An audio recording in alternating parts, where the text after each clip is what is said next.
cara, de primeiro momento a gente vai falar sobre transporte passivo. Ah, o que é o transporte passivo? É quando não há gasto de energia. Então, o transporte passivo é quando não há gasto de... Responde aí pra mim. Isso aí, energia. Então, a gente tem no transporte passivo três tipos, que é a difusão simples, a difusão facilitada e a gente tem também a osmose, que é um tipo de difusão, só que nela a gente só tem o transporte de água, beleza? Vamos lá. Difusão simples, como é que funciona a difusão simples? Eu gostaria que você imaginasse o seguinte, que você tem aí um perfume de spray, você solta esse perfume numa sala fechada. Com o passar do tempo, a sala vai estar com o cheiro do perfume. Ou então, você pode imaginar também uma gota de corante vermelho na água. Com o passar do tempo, aquela água ali vai absorver uma coloração vermelha. Então, vamos lá. Didaticamente, o que é a difusão simples? É a capacidade das moléculas e de gases serem dissolvidas em líquidos, beleza? E elas se espalham uniformemente. Elas vão se dissolver e vão se espalhar uniformemente. Tranquilo? Por todo o espaço disponível. É o que acontece aí no caso do corante e no caso do perfume, né? Vamos lá. O que acontece? Acontece aí um fenômeno muito bacana dos movimentos das moléculas de gás e de líquidos, que é constante e aleatório. E aí o que acontece nesse movimento, mano? É que as paradas de maior concentração, as substâncias de maior concentração, elas vão estar indo em direção às de menor concentração, que vai fazer, elas vão se mover num gradiente de concentração, beleza? Como que funciona isso? Elas vão se movendo até que tudo seja uniforme. Os maiores concentração vão se movendo, vão se adaptando com o que está de menor concentração. Eles vão se englobando, eles vão se misturando, beleza? Então vamos lá. Depois disso tudo, eles vão estar em todas as direções igual, uniforme em todas as direções. Beleza? Ah, pareceu meio confuso. Mas é isso aí, eu espero que vocês tenham entendidos. Beleza? Então eles vão se movendo num gradiente de concentração até que tudo seja uniforme. Tranquilo? E aí, com base nesse fenômeno, Breno, como é que acontece no corpo humano? Cara, no corpo humano, a gente pode pensar o seguinte, que a gente tem oxigênio na célula, beleza? O oxigênio é fora da célula, e a gente tem dentro do citoplasma, fora da célula a gente tem maior concentração de oxigênio, e dentro da célula a gente tem maior concentração o gás carbônico. O que acontece? No nosso corpo tende a acontecer o seguinte, o gás carbônico ele vai sair, porque fora, vai sair para fora, não vai sair para dentro, né? Enfim, o gás carbônico ele tende a sair da célula, beleza? E o oxigênio tende a entrar, tranquilo? Ou seja, então como as células estão mergulhadas em ambiente com mais oxigênio que o citoplasma, este gás ele entra na célula à medida que vai sendo consumido o oxigênio, entendeu? Então o oxigênio foi sendo consumido dentro da célula, então quanto mais consumível for, mais oxigênio você vai ter entrando dentro da sua célula. E aí, por exemplo, prática de exercício físico, você tem mais oxigênio entrando dentro da célula, beleza? Gente, eu gostaria de pedir aqui desculpa antes de dar uma continuidade, né? Que antes de eu apagar o quadro, eu esqueci de deixar vocês tirarem um print, né, da tela. Mas fica tranquilo que lá no nosso Instagram você vai ter o material completo, resumido lá, beleza? Então vamos lá. Difusão facilitada, como é que acontece? O nome já diz, facilitada. Diferente da difusão simples, que na difusão simples você tem aqui a sua membrana plasmática, que a gente vai postar depois uma aula sobre isso. Aqui as simples elas vão passar por dentre as camadas de fosfolipídios, ou seja, elas vão aqui, ó, aqui nas camadas de lipídios, elas vão passar por dentre elas vão se dissolver aqui e vão passar para o outro lado. Na facilitada a gente tem uma parada chamada permease. O que é permease? É uma proteína que ela vai ficar aqui no meio e ela vai englobar as substâncias e ela vai jogar para dentro da célula. Aqui dentro a gente tem uma parada chamada citoplasma. Aqui ao lado de dentro e aqui ao lado de fora, beleza? Então fica isso aí para vocês aprenderem. Então se quiser, ó, já tira aquele print maroto. Então agora a gente vai falar sobre uma parada chamada osmose. Breno, o que é osmose, Breno? Mano, osmose, como você pode ver aqui, cara, vamos supor que você tem aí uma diferença de concentração. E aí na osmose você tem a passagem de água de uma solução para outra através de uma membrana semipermeável, e essa membrana ela vai controlar a quantidade de água que vai passar. Como que funciona? A gente tem uma solução hipotônica e uma solução hipertônica. E aí a solução hipotônica ela vai passar para a solução hipertônica até que haja o equilíbrio. E é isso que a gente acontece na nossa osmose. Já ia falar outra coisa, na difusão, viu? Olha aí. E aí ele está falando que isso acontece em líquidos. A osmose ela só vai acontecer em líquidos, ela não vai acontecer com gases e não vai acontecer com outras substâncias, somente com líquidos, beleza?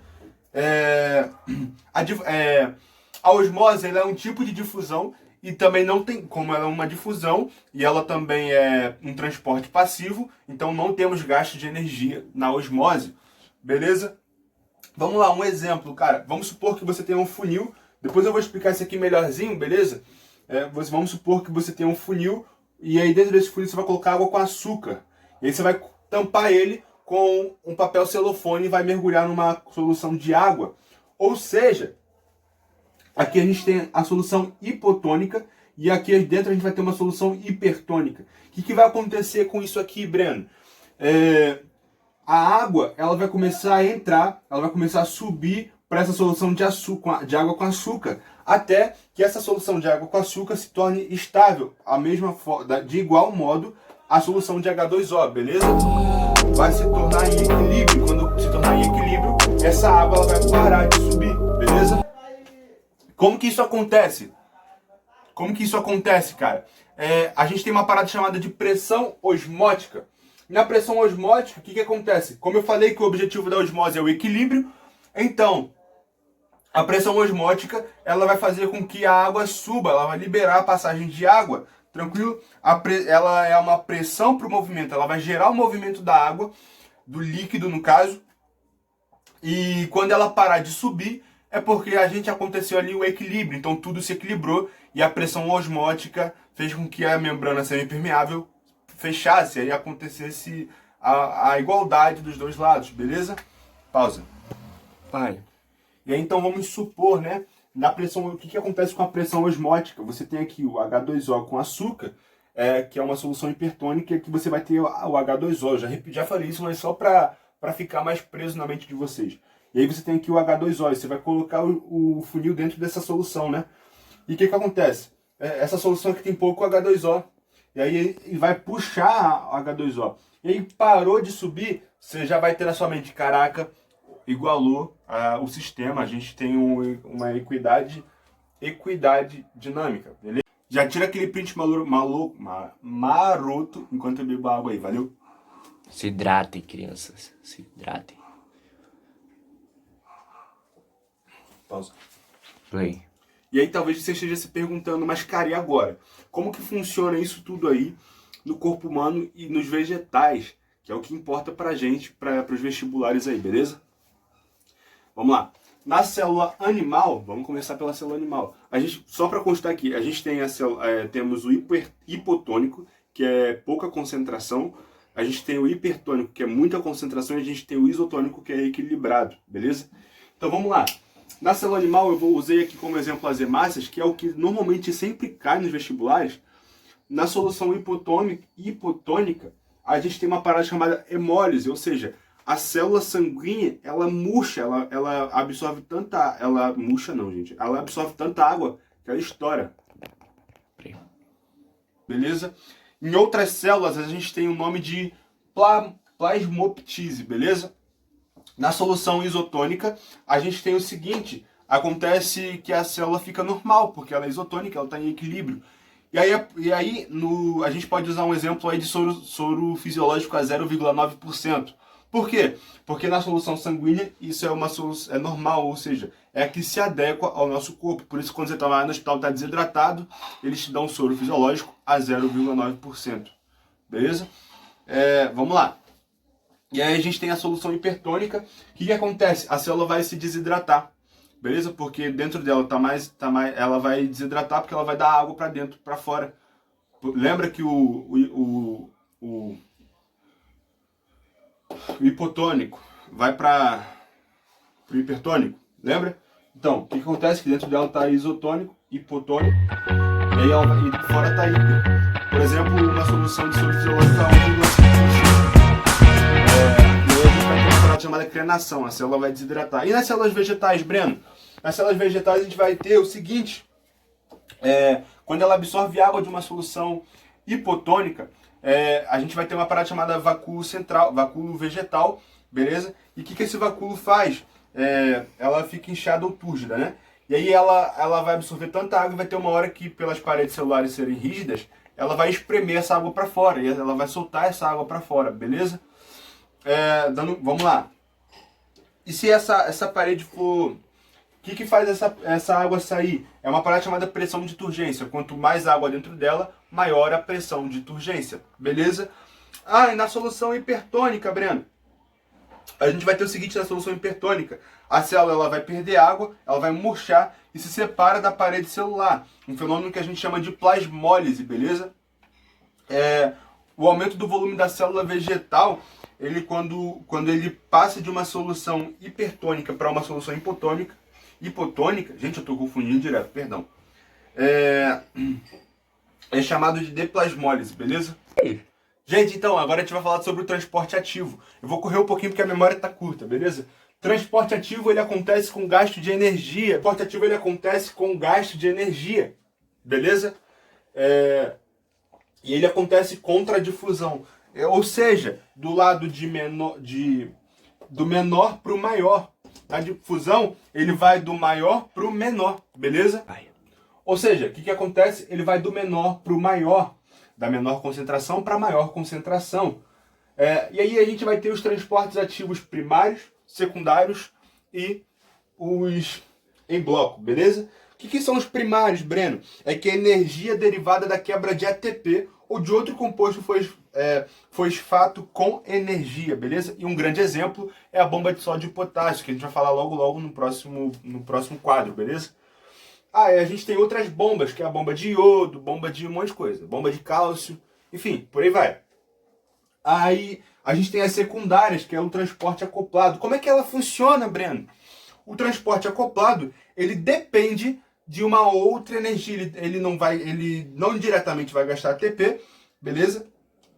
Ele vai depender de uma proteína transportadora. Por exemplo, tá acontecendo lá a bomba de sódio e potássio e ele vai entrar na onda para ir junto, beleza?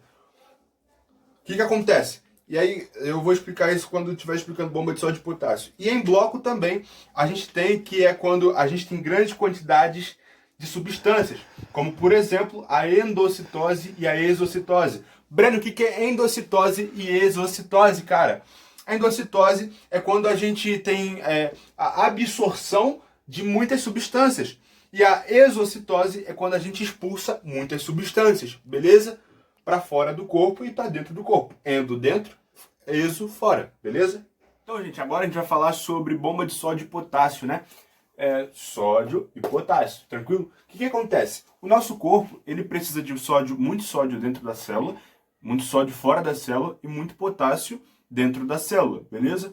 Por quê? Fora da célula, o sódio é importante para que haja o equilíbrio osmótico. E dentro da célula é importante a presença do potássio para que haja a respiração celular e para que haja também a síntese de proteínas, tranquilo? E como é que acontece o processo da bomba de sódio e potássio? Você tem aqui a membrana plasmática e aí você tem a bomba de sódio e potássio, né? Camada fosfolipídica, beleza? E aí aqui dentro da célula a gente vai ter muita concentração de sódio e fora muita concentração de potássio. E é interessante saber que isso é muito funcional na contração muscular e nos neurônios, beleza? É muito usado nessas partes aí. Tranquilo? O que acontece? Dentro da célula a gente vai ter a adenosina trifosfato, que o sódio ele vai grudar aqui dentro.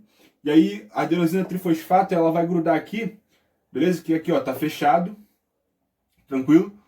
E aí quando a adenosina trifosfato vier, ela vai abrir lá dentro. Aí o que vai acontecer, cara? A gente vai ter um fosfato liberado, tranquilo? O fosfato ele vai grudar aqui e vai fechar para lá. Vai abrir para lá, vai liberar sódio para cá e o potássio vai entrar e vai grudar aqui nessas paredes. E aí o que acontece? Esse fosfato aqui ele vai liberar e aí vai fechar aqui em cima, vai liberar ATP, né? e vai entrar para a célula, tranquilo? E aí sobre... Isso aqui é no transporte primário, tranquilo? E o que acontece agora? A gente lá no transporte secundário, lembra que eu falei que ia comentar aqui depois? Quando a substância ela entra junto com a outra substância, por exemplo aqui na bomba de sódio de potássio, a gente está tendo uma parada chamada de simporte. Quando ela quer sair enquanto a outra vai entrar, ou seja, essa aqui entrou e ela grudou aqui. Isso aí se chama antitransporte, beleza?